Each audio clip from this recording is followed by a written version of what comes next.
Sir ಕರಸವಾಡಿದಿಂದ ಇಲ್ಲಿ ಹ್ಯಾಂಗೆ ಬಂತು? ಒಳ್ಳೆ ಪ್ರಶ್ನೆ ಕೇಳಿದ್ರು. ಈ ದೇವಿಯ ಇತಿಹಾಸ ಮೂಲ ಎಲ್ಲಿಂದ ಹೇಗೆ ಇಲ್ಲಿ ದಾಬೇರಿವರೆಗೆ ತಾಯಿ ವಾಗ್ದೇವಿ ಹೇಗೆ ಬಂದಳು? ನಾವು ಮೊದಲ ಪವಾರ್ ಮನೆತನದವರು. ನಾವು ಈಗ ಇಲ್ಲಿ ಈ ದೇವಸ್ಥಾನದ ಪೂಜಾರಿಗಳಿದ್ದೇವಲ್ಲ, ಎಲ್ಲರ ಅಡ್ಡಿ ಹೆಸರು ತರ್ಸೆ ಅಂತ ಇದೆ. ತರ್ಸಿ ಅಲ್ಲಿ ಇದೀಗ ಹೇಳಿದ 1ನೇ ಭಾಗದಲ್ಲಿ ಹೇಳಿದಂಗ ಪವಾರ್ ವಸ್ತೆಯಲ್ಲಿ ತಾಯಿಯ ಮುಕ್ಕಾಮ ಅಲ್ಲಿ ಗುಡಿ ಕಟ್ಟಿ ನಾವೆಲ್ಲರೂ ನಮ್ಮ ಪೂರ್ವಜರು ಅಲ್ಲಿ ಭಕ್ತಿ ಭಾವದಿಂದ ಶ್ರದ್ಧೆಯಿಂದ ನಡ್ಕೋತಾ ಇದ್ರು. ಅಲ್ಲಿಂದ ಈ 400 ವರ್ಷಗಳ ಹಿಂದೆ ಅಂದ್ರೆ ಛತ್ರಪತಿ ಶಿವಾಜಿ ಮಹಾರಾಜರ ತಂದೆಯವರಾದ ಶಹಾಜಿ ಮಹಾರಾಜರು ಇದೇ ವಿಜಯಪುರದ ಆದಿಲ್ ಶಾ ದರ್ಬಾರದಲ್ಲಿ ಅವರು ದಂಡನಾಯಕ ಅಥವಾ ಸೇನಾಧಿಪತಿ, ಲಷ್ಕರ್ ಪ್ರಮುಖ ಅಂತ ಕೇಳ್ತೇವಲ್ಲ, ಸೇನಾಪತಿ ಅವ್ರ ಇಲ್ಲಿದ್ರು. ಆವಾಗ ನಮ್ಮ ಈ ಕರ್ನಾಟಕ ಏನಿದಲ್ಲ, ಅವಾಗ ಇದು ಮುಂಬೈ ಕರ್ನಾಟಕ ಅಂತ ಅವಾಗಿನ ಹೆಸರು. ಮುಂಬೈ ಕರ್ನಾಟಕ. ಆ ಮುಂಬೈ ಕರ್ನಾಟಕದವರು ಮರಾಠ ಮತ್ತು ಕನ್ನಡ ಉಳಿಕೆಲ್ಲ ಅಂದ್ರೆ ಒಂದೇ, ಏನು ಭೇದ ಭಾವ ಇದ್ದಿದ್ದಿಲ್ಲ. ಅಲ್ಲಿಂದ ಈ ಕಡೆ ಆ ಕಡೆ ಹೋಗ್ತಾ ಇದ್ರು. ಆವಾಗ 400 ವರ್ಷಗಳ ಹಿಂದೆ ನಾವು ಈ ಶಹಾಜಿ ಮಹಾರಾಜ್ ಇರೋದ್ರಿಂದ ಅವರ ಒಂದು ಪ್ರಭುತ್ವದ ಮೇರೆಗೆ ನಾವೆಲ್ಲರೂ ಈ ತರ್ಸೆ ಮನೆತನದವರು ಈ ಊರಿಗೆ ಬಂದದ್ದು. ಇಲ್ಲಿ ಬರುವಾಗ ಹಾಗೆ ಬರ್ಲಿಲ್ಲ. ನಮ್ಮ ಕುಲದೇವಿಯಾದ ಶ್ರೀ ವಾಗ್ದೇವಿ ತಾಯಿ ಮತ್ತು ನವಲುಬಾಯಿ ತಾಯಿಯ ಈ ಮೂರ್ತಿಗಳನ್ನ, ವಿಗ್ರಹಗಳನ್ನ ಏನು ಪ್ರತಿರೂಪಕವಾಗಿ ನಾವಿಲ್ಲಿ ತಂದ ಒಂದು ಸಣ್ಣ ಗುಡಿ. ಇದೇನ್ ನಾವು ಭವ್ಯವಾದ ನಾವು ನೋಡ್ತಾ ಇದ್ದೇವೆ. ಆವಾಗ ಸಣ್ಣ ಒಬ್ಬರೇ ಕೂಡುವಂತ ಒಂದು ಸಣ್ಣ ಗುಡಿ. ಅಲ್ಲಿ ಒಂದು ಪ್ರತೀಕಾತ್ಮಕ ವಿಗ್ರಹಗಳನ್ನ, ಪೂರ್ತಿ ಕೆತ್ತನೆಯ ಮೂರ್ತಿಗಳು ಇರಲಿಲ್ಲ. ಈಗ ನೀವು ಜಗಲಿ ನೋಡ್ತಾ ಇದ್ದೀರಾ, ಅದೇ ಆಕಾರದ ನಮ್ಮ ಬಂಧುಗಳು, ನಮ್ಮ ತರ್ಸೆ ಮನೆತನದವರು ಅದನ್ನ ತಮಗೆ ಹೇಗೆ ಮಾಡ್ಬೇಕು, ಅದು ಕಣ್ಣು, ಮೂಗು ಮತ್ತೆ ಹುಬ್ಬ ಮತ್ತೆ ಈ ಉತ್ಸವ ಮೂರ್ತಿಗಳನ್ನು ಮಾಡ್ಲಿಕ್ಕೆ ಆ ರೀತಿ ಮಾಡಿಕೊಂಡು ಅವರಿಲ್ಲಿ ಸ್ಥಾಪನೆ ಮಾಡಿದ್ರು. ಅಲ್ಲಿಂದ ಹಿಡಿದ ಇಲ್ಲಿವರೆಗೆ ತಾಯಿಯ ಪ್ರಭಾವ, ತಾಯಿಯ ಪವಾಡ, ತಾಯಿಯ ಪ್ರಚಿತಿ, ತಾಯಿಯ ಅನುಭವಗಳು ಅನೇಕ ಭಕ್ತಾದಿಗಳಿಗೆ ಬಂದು ಅವರು ಸ್ವಯಂ ಸ್ಫೂರ್ತಿಯಿಂದ, ಸ್ವಯಂದಿಂದ ಏನು ಅವರಿಗೆ ಪ್ರತಿಫಲ ತಾಯಿಯಿಂದ ಸಿಕ್ಕಿದೆ. ಅವರ ಹರಕೆ, ಅವರ ಏನು ಮರಾಠಿ ನವಸ್ ಅಂತ ಕರೀತಾರೆ, ನಾವು ಕನ್ನಡ ಹರಕೆ ಅಂದ್ರೆ ಹರಕೆ ತೀರಿದ ಬಳಿಕ, ಅವರ ಹರಕೆ ಪೂರ್ತಿ ಆದ ಬಳಿಕ, ಪೂರ್ಣ ಆದ ಬಳಿಕ ಅವರು ದೇವತೆಗೆ ನಡ್ಕೋಂತ ಬಂದ್ರು.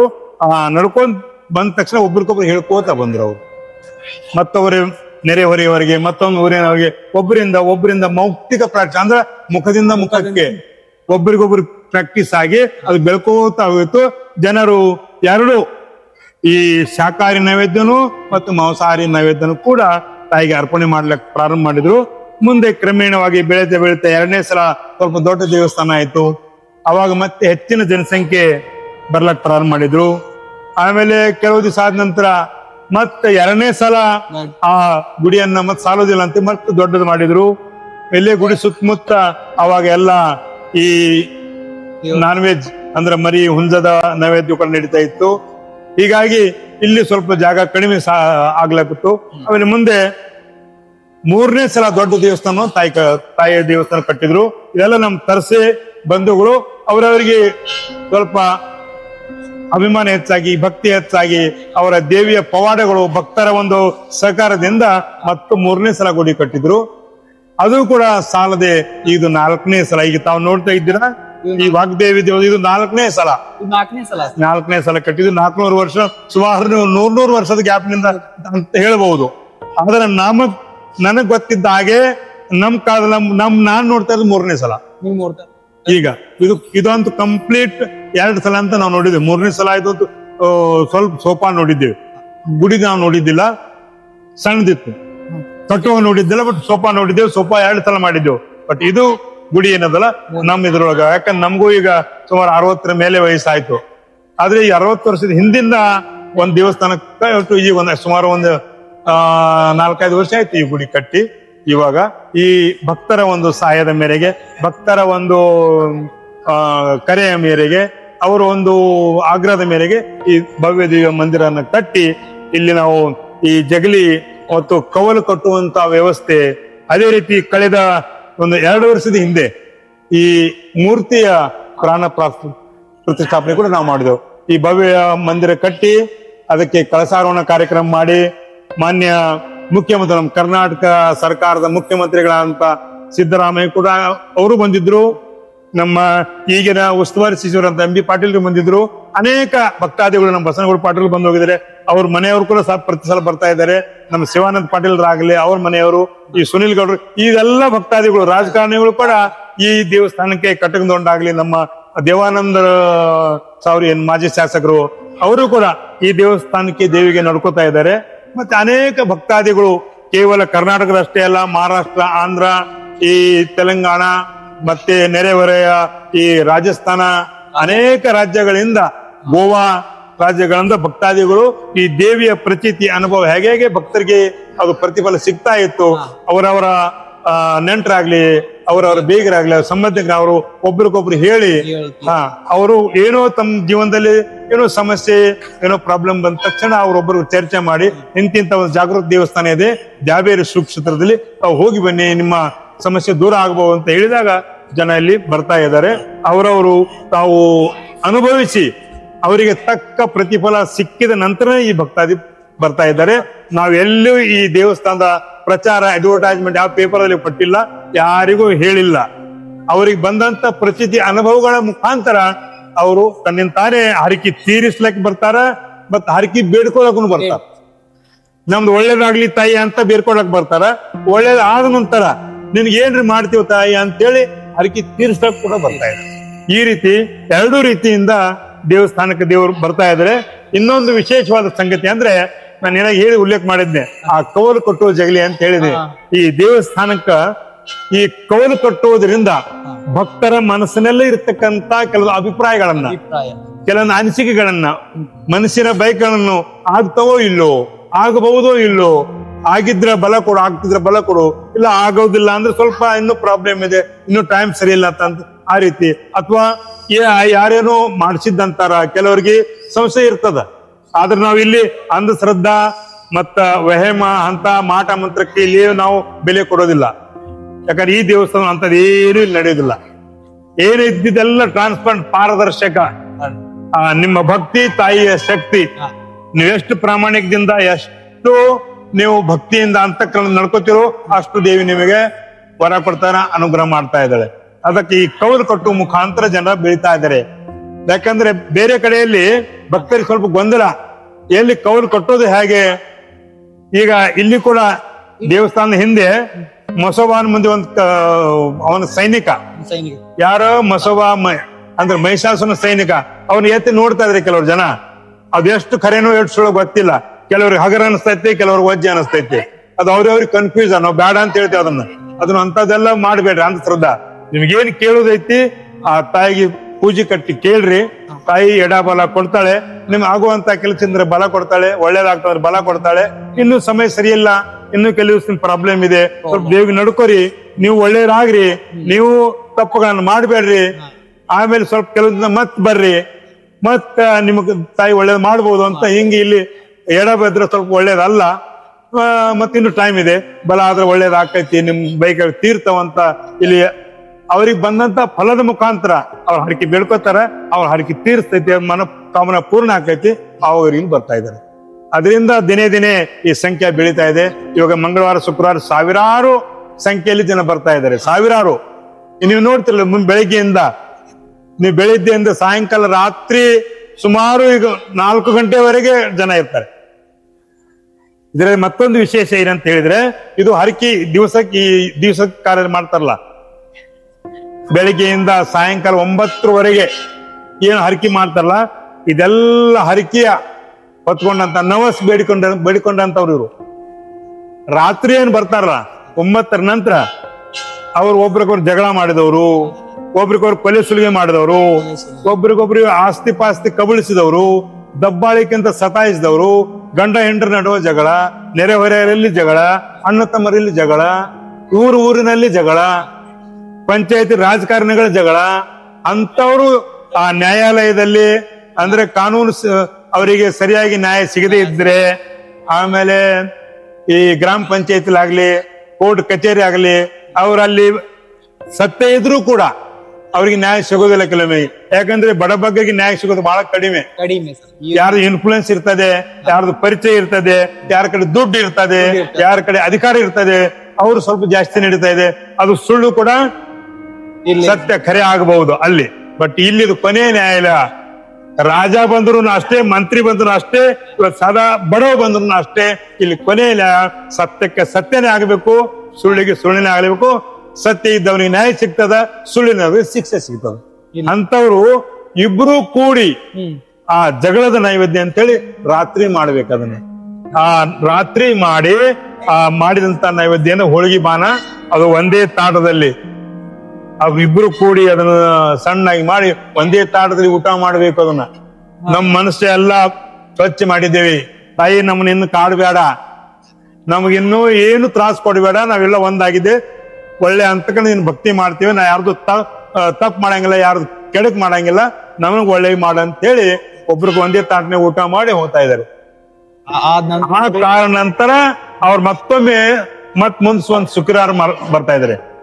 ಆ ಶುಕ್ರವಾರ ಬಂದು ಮತ್ ಅವಾಗ ಒಂದೇ ಮರಿ, ಒಂದೇ ಹುಂಜ, ಒಂದೇ ತಾಟ ಇಬ್ರು ಕೂಡಿ ಮಾಡ್ಬೇಕು. ಇಬ್ರು ಕೂಡಿ ಆ ದಿವಸ ಮಂಗಳವಾರ ದಿವಸ ರಾತ್ರಿ ಏನ್ ಮಾಡ್ತಾರಲ್ಲ, ಅದು ಎರಡು ಮರಿ, ಎರಡು ಹುಂಜ, ಎರಡು ತತ್ತಿ, ಎರಡು ನೈವೇದ್ಯ, ಇದೆಲ್ಲ ಎರಡೆರಡು, ಇಬ್ಬರದು ಒಂದೊಂದು, ಎರಡು ಪಾರ್ಟಿ, ಇಬ್ಬರದು ಒಂದೊಂದು. ಮುಂದೆ ಇಬ್ರು ಕೂಡಿದ ನಂತರ ಇಬ್ರದ್ದು ಕೂಡಿ ಒಂದೇ ಅಂತೇಳಿ ನಾವು ಒಂದೇ ಆಗಿದ್ದೇವೆ ಅಂತೇಳಿ ಅದು ಒಂದು ಶುಕ್ರವಾರ ಮುಂದೆ ಮಾಡ್ತಾ ಇದಾರೆ.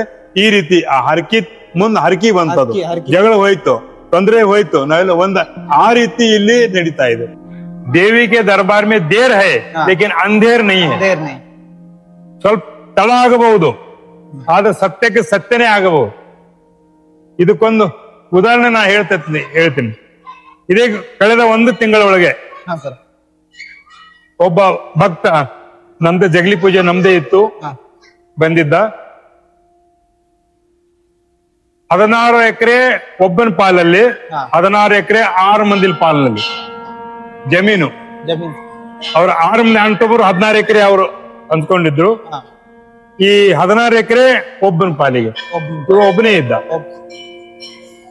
ಮುಂದೆ ಕೆಲವು ದಿನದ ನಂತರ ಆ 6 ಮಂದಿ ಏನದಲ್ಲ, ಅವ್ರು ಜಗಳ ತೆಗೆದ್ರು. ನೀವು ಒಬ್ಬನೇ ನಿನಗ್ 16 ಎಕರೆ ಯಾಕೆ, ನಾವು 6 ಮಂದಿ ಇದ್ದೇವೆಲ್ಲ ಸಮಪಾಲು ಮಾಡೋಣ. ಯಾಕಂದ್ರೆ ನಿಮ್ ತಂದೆ ಒಟ್ಟಿ ನಾವು ಒಬ್ಬನೇ ಹೊಟ್ಟೆನ ಒಂದ್ ಪಾಲಾಗೈತಿ, ನೀವು ತಂದೆ ಹೊಟ್ಟೆ 6 ಮಂದಿ ಹೊಟ್ಟಿ ನೀವು 6 ಪಾಲಾಗ್ಯಾವ. ಅವ್ರು ಕೇಳಕ್ ತಯಾರಿಲ್ಲ. ಅವ್ರು ನೀವು ದಬ್ಬಾಳಿಕೆ ಮಾಡಿ ಹೊಲ ಕಸ್ಕೊಂಡು ತಾವೋ ಮಾಡ್ಲಕ್ ಪ್ರಯತ್ನ ಮಾಡೋದು, ಇನ್ನು ಹೊರಗೆ ಹಾಕಿದ್ರು, ಹೊಡೆದು ಅವ್ರ 6 ಮಂದಿ ಒಬ್ಬನೇ ಏನ್ ಮಾಡ್ಬೇಕು, ಅವ ಪೊಲೀಸ್ ಫೌಜದಾರಿ ಇದು ಮಾಡ. ಅವ್ರು ಸ್ವಲ್ಪ 6 ಮಂದಿ ರಾಜಕಾರಣ ಒಳಗ ಇವಂದೇನು ನಡೀಲಿಲ್ಲ. ಮುಂದೆ ಪೊಲೀಸ್ನವರು ಅಷ್ಟಕ್ಕಷ್ಟ ಬಹಳ ಸಪೋರ್ಟ್ ಕೊಡ್ಲಿಲ್ಲ. ನಾವ್ ಹೇಳ ನಿಮ್ದು ನೋಡ್ರಿ, ನಿಮ್ ಹೊಲ ನಿಮ್ ಮೇಲೆ ನೀವ್ ಮಾಡ್ಕೊಂತೀರಿ, ಇದ್ ಮಾಡ್ಕೊಂತೀರಿ, ನಾವೇನ್ ಮಾಡೋದಕ್ಕೆ, ಸರ್ಕಾರ ಹೊಡೆದು ಮಾಡ್ತಾರೆ ಅಂತ ನಾವೇನ್ ಮಾಡೋದು. ಈ ರೀತಿ ಅಷ್ಟೊಂದು ಅವ್ರಿಗೆ ಸಪೋರ್ಟ್ ಸಿಗ್ಲಿಲ್ಲ. ಕೋರ್ಟಿಗೆ ಹೋದ. ಆ ಕೋರ್ಟ್ ಅಲ್ಲಿ ಕೆಲಸ ಇನ್ನೂ ನಡೀತಾ ಇದೆ. ಒಂದು ಕೋರ್ಟ್ ನಲ್ಲಿ ಅವರಿಗೆ ನ್ಯಾಯ ಸಿಗಲಿಲ್ಲ. ಹಿಂಗಾಗಿ ಆ ಬೇಸತ್ತು ಈ ದೇವಸ್ಥಾನಕ್ಕ ಬಂದ. ಯಾರೋ ಹೇಳಿದ್ರಂತ ಹಿಂಗ ಹೋಗಿ ಕೊನೆಯ ನ್ಯಾಯಾಲಯ ಐತಿ, ಸತ್ಯಕ್ಕೆ ಸತ್ಯ ನ್ಯಾಯನೇ ಸಿಗ್ತೈತಿ, ನಿನ್ನ ಹೊಲನೂ ಬರ್ತೈತಿ, ಎಲ್ಲಾನು ಬರ್ತೈತಿ, ಮತ್ ಅವ್ರೇನ್ ಮಾಡ್ಯಾರಲ್ಲ ಅವ್ರಿಗೆ ಶಿಕ್ಷೆ ಆಗ್ತೈತಿ. ಅಲ್ಲಿಂದ ಇಲ್ಲಿ ಬಂದು ದೇವಿಗೆ ಕೌಲ್ ಹಾಸಿದ, ಬಲ ಬಂತು, ಇದು ದೇವ್ರದೈತಿ, ದೇವ್ರ ಮಾಡೋಣ ಆಯ್ತು. ಏನ್ ಮಾಡ್ಬೇಕು, ಅವ್ರು ಏನು ಇಲ್ಲಿ ಸೂತ್ರ ಅದಾವ, ಸಿಡ್ಗಾಯಿ ಅದು ಇದು ಏನೇನ ಅನೇಕ ಸೂತ್ರಗಳದಾವು. ಆ ಸೂತ್ರ ಪ್ರಕಾರ ಮಾಡ್ಕೋತ ಹೋದ. 3 ತಿಂಗಳ ಒಳಗಾಗಿ ಆ 6 ಮಂದಿ ಒಳಗ 2 ಕಲಾಸರು ಸತ್ ತೀರ್ಕೊಂಡ್ರು. ಇಬ್ರು ದವಾಖಾನೆ ಒಳಗೆ ಅಡ್ಮಿಟ್ ಅದಾರ. 2 ತಿಲ್ಲಿಕೊಳ್ಳಲ್ಲಿ ಇರ್ಲಾರ್ದೆ ಬಿಕ್ಕಿ ಬಡಾಕತ್ತಾರ. 6 ಮಂದಿ. ಒಬ್ಬ ಬಂದ, ಮತ್ತ ಅವ್ರಿಗೆ ಗೊತ್ತಾಗಿ ಅವರು ಬಂದ್ರು. ಆದ್ರೂ ಅವ್ರು ಒಪ್ಕೊಳಕ್ ತಯಾರಿಲ್ಲ. ಇಷ್ಟಾದ್ರೂ ಕೂಡ ಅವನು ಸುಮ್ ಕೂತ ಇರಲ್ದಾಗಂತೇಳಿ. ಆಮೇಲೆ ಯಾರೇ ಹೇಳಿದ್ರು, ನೀವು ಒಪ್ಕೊಂಡ್ರೆ ಒಳ್ಳೇದು, ಒಪ್ಲಿಂದ್ರ ಅವ್ ಒಬ್ಬನೇ ಮಾಡ್ತಾನ, ಅದ್ರ ನಿಮಗ್ ತೊಂದ್ರೆ ಆಕೈತಿ. ಅವ್ರು ತಿರುಗಿ ಬರ್ಲಿಲ್ಲ, ಒಬ್ಬನೇ ಮಾಡ್ದ. ಬಂದ, ಅವನದೊಂದು ಹೊಲ ಅವನಿಗೆ ಸಿಕ್ತು. 16 ಎಕರೆ ಅವ್ ಮಾಡ್ಕೊಂಡ್ ತಿನ್ಲಾಕತ್ತೇನ. ಅವ ಈ ಹೋದ 1 ತಿಂಗಳ ಹಿಂದೆನೆ ಬಂದ, 2 ಮರಿ ಹುಂಜ ಮಾಡಿ 4 ಮಂದಿ ಉಣಿಸಿ ಹೋದ, ಒಂದ್ 25,000 ರೂಪಾಯಿ ದೇಣಿಗೆ ಪಾವತಿ ಹರಿದು ಒಳ್ಳೇದ್ ಮಾಡ್ಕೊಂಡು ಹೋದ. ಇದು ನ್ಯಾಯ. ಇದು ನ್ಯಾಯ. ಇದು ನ್ಯಾಯ. ನೀವು ಎಷ್ಟೇ ದಬ್ಬಾಳಿಕೆ, ಎಷ್ಟೇ ರಾಜಕಾರಣ ಮಾಡಿದ್ರು ಕೊನೆಗೆ ಇಲ್ಲಿ ಆಗೇಬೇಕು. ಕೊನೆಗೆ ನ್ಯಾಯ ಸತ್ಯದ ಕಡೆನೆ. ಇನ್ನೊಂದು ಸಣ್ಣ ಘಟನೆ ಹೇಳ್ತೇನೆ. ಇಲ್ಲೇ ನಮ್ಮ ಪಕ್ಕದಲ್ಲಿ ಮಹಾಲ್ ಊರು, ನಿಮ್ಗೆ ಗೊತ್ತಿರ್ಬೋದು. ಹಾಲ್. ಒಬ್ಬ ಮುದುಕಿ ಒಂದು 2-3 ಎಕರೆ ಹಳಿ ಕಾಲದ ಜಮೀನು ತಮ್ಮ ಒಬ್ಬ ಬೀಗನಿಗೆ ಹಾ. 6,000 ರೂಪಾಯಿಗೆ ಆ ಮಡ್ಡಿ ಹೊಲ ಬರೆದು ಕೊಟ್ಟಿಲ್ಲ. ಬರೋದು. 6,000 ರೂಪಾಯಿ ಕೊಟ್ಟಿಲ್ಲ ಅವ, ಅದು ಬರ್ಕೊಟ್ಟ. ಬರೋದು. ಮುಂದೆ ಆ ಮುದುಕಿ ಅವನಿಗೆ ನಾನು ಹೊಲ ತಗೊಂಡು ಮಾಡ್ಲಾಗತ್ತೆ, 6,000 ರೂಪಾಯಿ ಕೊಡು, ನಿನ್ನೂ ಎಲ್ಲಿ ರೊಕ್ಕ ಅಂತ ಅವಾಗ ಕೊಟ್ಟಿನಿ ಅಂದ. ನನ್ ಕಡೆ ರೊಕ್ಕ ಇಲ್ಲ, ಅವಾಗೆ ಕೊಟ್ಟಿನಿ.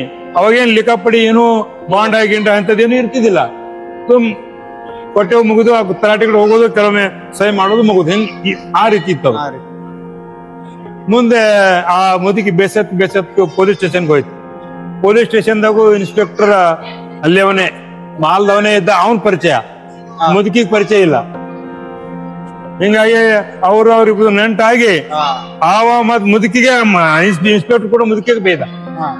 ಯಾವ ಕೊಟ್ಟಾನ ತನ್ನ ಮತ್ತೊಬ್ಬರಿಗೆ ಕೂಡ ನಾ ಏನ್ ಮಾಡ್ಲಿ, ಕೊಟ್ಟಿದ್ದೇನ್ರಿ ಬರ್ಕೋಬೇಕಲ್ಲ.